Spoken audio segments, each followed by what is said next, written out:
I also sat down with Eve Samples, the executive director of Friends of the Everglades, to talk about the C-44 project and how it fits into the efforts to revitalize the Florida Everglades to the south. That and its impact on the Treasure Coast community, all part of what she and I talked about.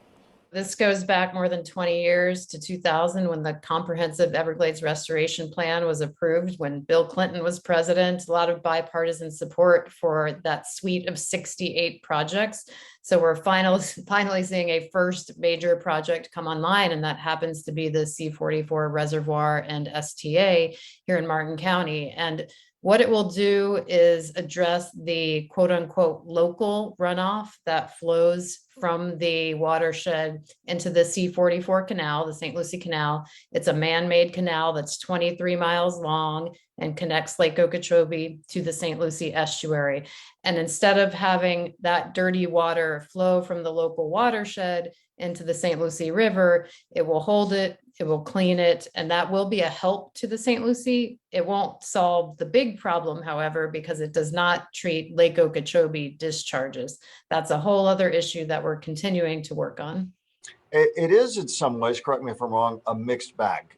Positive news from an environmental aspect, but we also had over this past week LOSUM, and our viewers are now familiar with the Lake Okeechobee System Operating Manual. And that offered news that in some ways, if you look at it, would seem to offset the benefit of C-44 for the reasons you described and others. Talk about LOSUM from your perspective.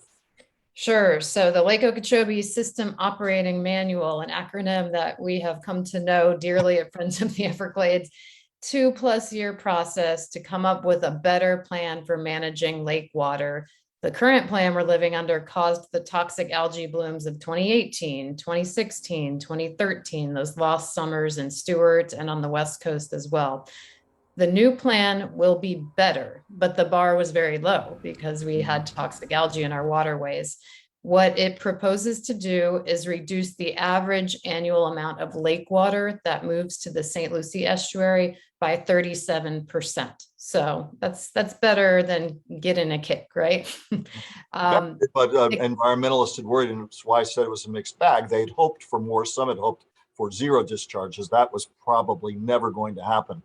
They're still trying to get a bigger cut by the Army Corps. We'll see if it happens. That's why I said mixed bag. Do you agree with that? I do. In fact, we were looking at a much better plan for the St. Lucie earlier this summer. The Army Corps had released a plan that would have dropped the releases to the St. Lucie by much more than that, by more than 50%. And they ended up shifting some water to the east to try to bring the Caloosahatchee relief. And all of this ties in with the basic fact that does not change under the new lake plan, which is Lake Okeechobee is essentially managed as a reservoir for the EAA, the Everglades Agricultural Area south of the lake.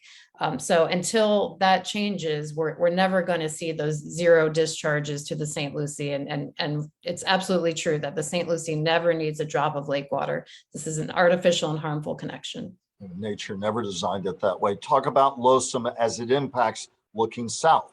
As executive director of Friends of the Everglades, give us that perspective. There are some net benefits. Again, everything's relative, but am I correct in that sense? And if you agree with that, what are they?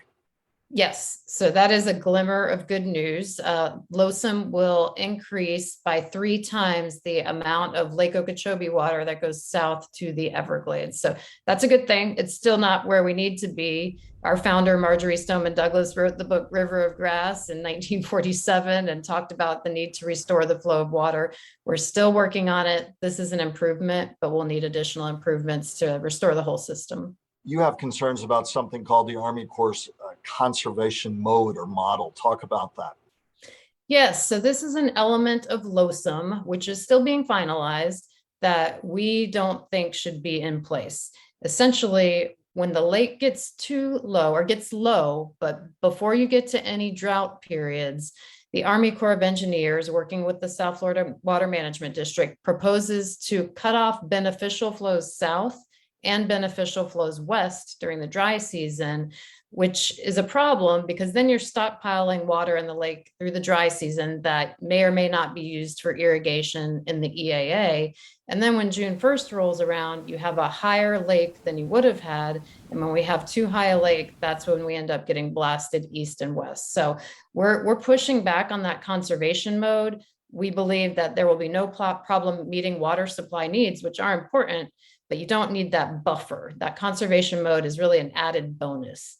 Agriculture interests, of course, would disagree. And in fact, there are already lawsuits on the reservoir and STA being planned south of the Lake Okeechobee. The reservoir expected to be finished late into the decade. It's this tug of war between the agricultural needs, and they say there were commitments made to them, versus that environmental balance. And I suppose in many ways that headlines the ongoing fight for you. Final thoughts as you move ahead with where you are, where you want it to be, and the big issues ahead. Sure. So kind of the catchphrase for LOSUM was balance. And we want to restore more balance to the system, and we're not quite there yet. For decades and decades, the system really has been managed to deliver benefits, almost ideal irrigation and drainage to hundreds of thousands of acres of sugarcane farms south of the lake.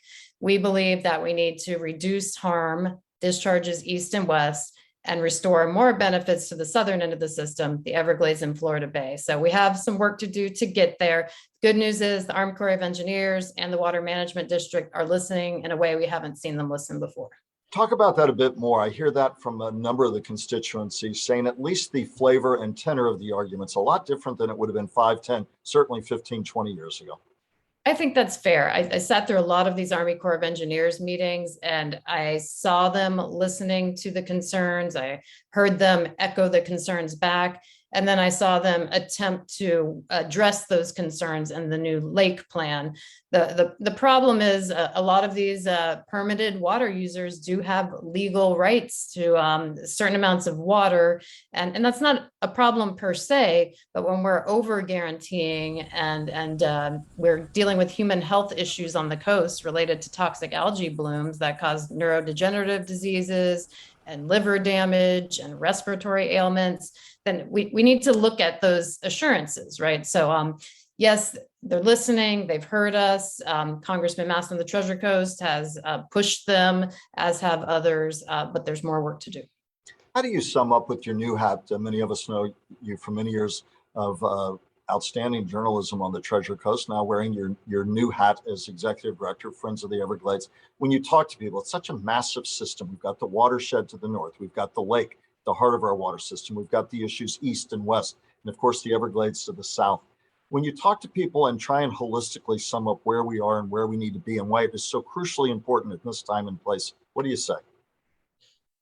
It really does get back to what Marjorie Stoneman Douglas wrote about in 1947, restoring the river of grass. We're never going to have it as Mother Nature created it, right? That ship has sailed. There's been too much development in Florida, both urban development and agricultural development. However, we can use the model that Mother Nature provided us to mimic that flow as much as possible, sending clean water south, not dirty water south. And until we make that a true priority, we're going to continue to struggle. And that just has to mean not stockpiling water in Lake Okeechobee when it's not necessary.